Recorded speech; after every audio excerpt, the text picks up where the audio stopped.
नमस्कार बंधुरा आज शेयर करब खूबी स्पेशल एकदम अन्यरकम निरामिष सजने डाटार एक रेसिपि। साधारण घरोया मशलाय रान्नाटी हय असाधारण सम्पूर्ण नतून एक रान्ना। गरम भातेर साथे आर किछुई लागबे ना, एकदम सम्पूर्ण नतून मशलाय नतून एक रेसिपि। आशा करछि रेसिपिटी आपनादेर भीषण भालो लागबे। चलुन ताहले देखे नेওয়া যাক। प्रथमेই এখানে নিয়েছি সজনে ডাঁটা আর সজনে ডাঁটাগুলো কিন্তু একটু লম্বা লম্বা করে খোসা ছাড়িয়ে কেটে নিয়েছি। আর নিয়েছি আলু, আলুটাকে আমি ডুমো ডুমো করে কেটে নিয়েছি। এবার দেখুন এখানে নিয়েছি একটা পাত্রের মধ্যে জল, জলের মধ্যে প্রথমেই দিয়ে দিলাম আলুগুলো। আর আলুটা কিন্তু আমি হালকা একটু ভাপিয়ে নেব, 50% মতন একটু সেদ্ধ করে নিচ্ছি। এটা সেদ্ধ হতে থাক, অপরদিকে আমি একটা মশলা বানিয়ে নেব। এর জন্য কড়াই গরম করে নিয়ে এখানে নিয়ে নিলাম 1 চামচ ভাতের চাল। আমরা সাধারণত যে চালটা প্রতিদিন খেয়ে থাকি সেই নরমাল চালটাই নিয়েছি। চালটা যখন এরকম একটু ভাজা হবে তখন এর মধ্যে দিয়ে দিচ্ছি 1 চামচ গোটা জিরে। জিরেটা একটু নেড়েচেড়ে নিয়ে এবার দিয়ে দিচ্ছি 2টো এলাচ আর কয়েক টুকরো দারচিনি। এবার এই মশলাগুলো একটু শুকনো খোলায় ভেজে নিচ্ছি। একটু খেয়াল রাখবেন যাতে মশলাটা পুড়ে না যায়। তো 20 থেকে 25 সেকেন্ডের মতন একটু নেড়েচেড়ে নিয়ে তারপর নামিয়ে নিচ্ছি। আর এটা কিন্তু ঠান্ডা করে তারপর কিন্তু আমি শিলে বেটে নেব। এবার ওই গরম কড়াইয়ের মধ্যেই দিয়ে দিচ্ছি 3টে কাঁচা পাকা লঙ্কা আর 2টো শুকনো লঙ্কা, সঙ্গে দিয়ে দিলাম সামান্য একটু লবণ। লবণটা দিয়ে একটু নেড়েচেড়ে নিয়ে এবার দিয়ে দিলাম 2 ফোঁটার মতো সর্ষের তেল। তেলটা দিয়ে লঙ্কাগুলোকে একটু ভালো করে ভেজে নেব। তো দেখুন লঙ্কাটা কিন্তু খুব ভালো করে ভেজে নিলাম। এবার এটা তুলে নিচ্ছি। তারপর দিয়ে দিলাম 2 চামচ সর্ষের তেল। আর এদিকে দেখুন যে আলুটা আমি সেদ্ধ করে নিয়েছিলাম সেটা কিন্তু সেদ্ধ হয়ে গেছে। এবার জলটা ফেলে দিয়েছি। তেলটা গরম হয়ে গেলেই ফোড়নে দিয়ে দিচ্ছি 1/2 চামচ গোটা জিরে। গোটা জিরেটা একটু ভালো করে ভেজে নিচ্ছি। ফোড়নটা যখন ভাজা হয়ে যাবে তখন এর মধ্যে দিয়ে দিচ্ছি যে সেদ্ধ করে রেখেছিলাম আলুটা, সেই আলুটা দিয়ে দিলাম।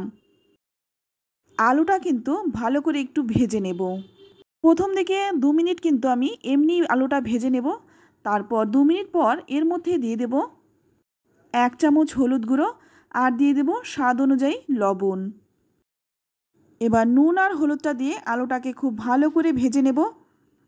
আলুটা এমনভাবে ভাজতে হবে যাতে আলুর গায়ে হালকা লালচে রং ধরে যায়।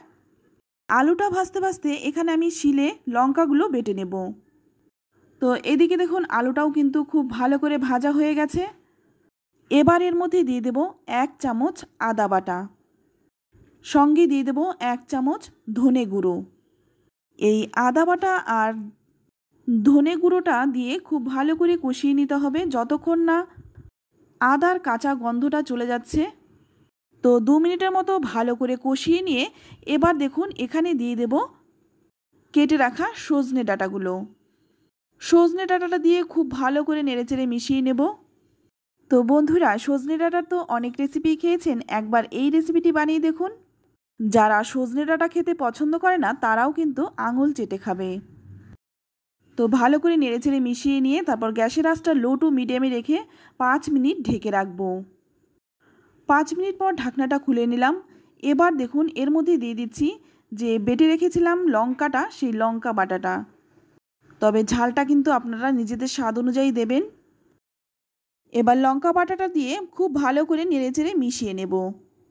যাতে লঙ্কা বাটাটা খুব ভালো করে মিশে যায় তাই সামান্য একটু জল দিয়ে দিলাম। জলটা দিয়ে খুব ভালো করে নেড়েচেড়ে মিশিয়ে নেব। তো দেখুন মশলাটা কত সুন্দরভাবে মিশে যাচ্ছে। জলটা না দিলে কিন্তু এইভাবে মশলাটা মিশবে না। এবার আবারও কিন্তু গ্যাসের আঁচটা লো টু মিডিয়ামে রেখে 5 মিনিট ঢেকে রেখেছিলাম। 5 মিনিট পর ঢাকনাটা খুলে নিলাম। আর এখন দেখুন মশলাটা কিন্তু খুব ভালো করে কষানো হয়ে গেছে। এবার এর মধ্যে দিয়ে দেব গরম জল। আর এখন কিন্তু জলের পরিমাণটা একটু বেশি দেব, কারণ এই রান্নাটা কিন্তু নামানোর পরে অনেকটাই টেনে যায়, তাই জলটা কিন্তু আগেই একটু বেশি দিতে হয়। তো ভালো করে একটু নেড়েচেড়ে মিশিয়ে নিয়ে 5 মিনিটের মতো ফুটিয়ে নেব। তো 4-5 মিনিট ভালো করে ফুটিয়ে নিয়ে আবারও ভালো করে নেড়েচেড়ে মিশিয়ে নিচ্ছি। আর এখন কিন্তু আলু সজনে ডাঁটা খুব ভালো করে সেদ্ধ হয়ে গেছে। তো দেখুন একটু দেখিয়ে দিচ্ছি, আলুটা আর সজনে ডাঁটা কিন্তু একদম নরম হয়ে গেছে। এবার এর মধ্যে দিয়ে দেব যে বেটে রেখেছিলাম মশলাটা, সেই মশলাটা দিয়ে দিলাম। আর এটাই কিন্তু এই রান্নার স্পেশাল মশলা। এই মশলাটা দিয়ে রান্নাটা করে দেখুন, আমি গ্যারান্টি দিয়ে বলতে পারি যে কোনো নিরামিষ রান্নাকে টেক্কা দেবে। আর এই রান্নাটা কিন্তু গরম গরম ভাতের সাথে জাস্ট অসাধারণ লাগে। সাধারণ ঘরোয়া মশলায় এত সুন্দর একটি রান্না আপনারা একবার না বানিয়ে খেলে বুঝতে পারবেন না। তাই বন্ধুরা, আপনাদের কাছে রিকোয়েস্ট রইল, অন্তত একবার হলেও সজনে ডাঁটা থাকতে থাকতে এই রেসিপিটি বানিয়ে খান। খেয়ে আমাকে কমেন্টে লিখে জানান খেয়ে আপনাদের কেমন লাগলো। তো এখানে দেখুন আমার মনে হচ্ছে একটু লবণে কম, তাই লবণটা একটু দিয়ে দিলাম। আর দিয়ে দিচ্ছি 1 চামচ চিনি। চিনিটা দিলাম স্বাদটা ব্যালেন্সের জন্য। অবশ্যই এই চিনিটা দেবেন। চিনিটা দিলে কিন্তু স্বাদটা ব্যালেন্স হয় আর খেতেও ভীষণ ভালো হয়। চিনিটা দিয়ে ভালো করে নেড়েচেড়ে মিশিয়ে নিচ্ছি। তারপর 2 মিনিট একটু ফুটিয়ে নিয়ে নামানোর আগে দিয়ে দিচ্ছি 1 চামচ ঘি। তো আমি এখানে ঘি দিয়েছি বলে আপনারা বলতে পারেন ঘি দিলে সজনে ডাঁটার গন্ধটা পাওয়া যাবে না, তবে একদমই কিন্তু ভুল। আপনারা একবার বানিয়ে দেখুন, খেয়ে তারপর আমাকে কমেন্টে লিখে জানান। তো ঘিটা দিয়ে ভালো করে নেড়েচেড়ে মিশিয়ে নিয়ে 10 মিনিট স্ট্যান্ডিং টাইম দিয়ে নামিয়ে নেব। তো নামিয়ে নিচ্ছি। আর এটা দেখতে যতটা সুন্দর, খেতেও কিন্তু অসাধারণ হয়। আর একবার বানিয়ে খেলে বারবার কিন্তু এভাবেই রান্না করতে ইচ্ছে করবে। তো বন্ধুরা, রেসিপি ভালো লাগলে অবশ্যই লাইক, কমেন্ট আর শেয়ার করবেন। আর আপনি যদি আমার চ্যানেলে নতুন হয়ে থাকেন, চ্যানেলটা সাবস্ক্রাইব করে নেওয়ার অনুরোধ রইল। আজ এই অবধি, আবারও দেখা হবে অন্য কোনো নতুন রেসিপিতে। ততক্ষণ সকলে ভালো থাকবেন, সুস্থ থাকবেন আর সকলকেই ধন্যবাদ।